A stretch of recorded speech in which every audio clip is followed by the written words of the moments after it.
Epstein ফাইলের সাম্প্রতিক উন্মোচন আবারও মানব সভ্যতাকে এক নির্মম সত্যের সামনে দাঁড়া করিয়েছে।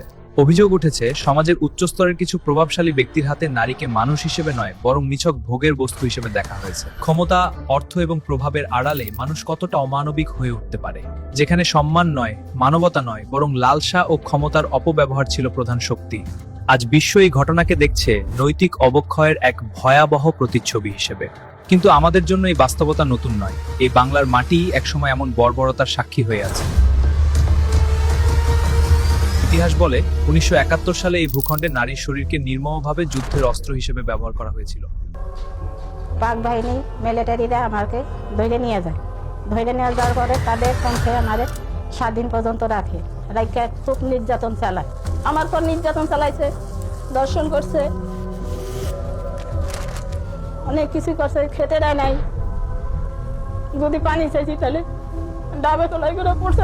শুধু যুদ্ধ জেতার জন্য নয়, একটি জাতির আত্মাকে ভেঙে দেওয়ার জন্য।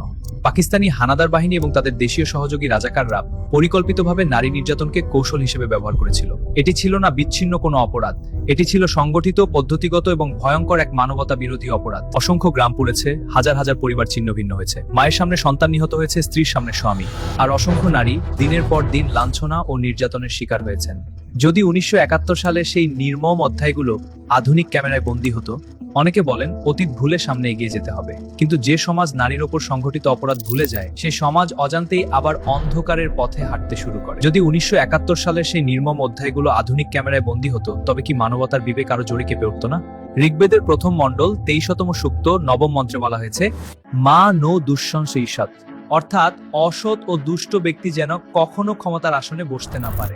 1971 আমাদের আরেকটি কঠিন শিক্ষা দিয়েছে, শত্রু সবসময় বন্দুক হাতে আসে না। ইতিহাসকে স্মরণ করা মানে শুধু অতীতের গল্প বলা নয়, বরং ভবিষ্যতের জন্য ন্যায় প্রতিষ্ঠার শপথ নেওয়া।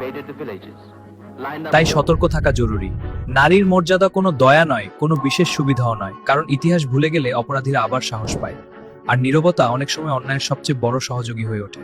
আজ আমাদের দায়িত্ব শুধু ইতিহাস পড়া নয়, সেখান থেকে শিক্ষা নেওয়া, নারীর সম্মান রক্ষা করা, নিরাপত্তা নিশ্চিত করা এবং অন্যায়ের বিরুদ্ধে দৃঢ়ভাবে দাঁড়ানো। মনে রাখতে হবে, নারীর নিরাপত্তা কোনো ব্যক্তিগত বিষয় নয়, এটি একটি জাতির সভ্যতার পরিমাপক। তাই সচেতন হন, স্মরণ রাখুন এবং রক্ষা করুন, কারণ নারীর মর্যাদা রক্ষা করাই একটি শক্তিশালী, ন্যায়ভিত্তিক এবং মানবিক জাতির পরিচয়।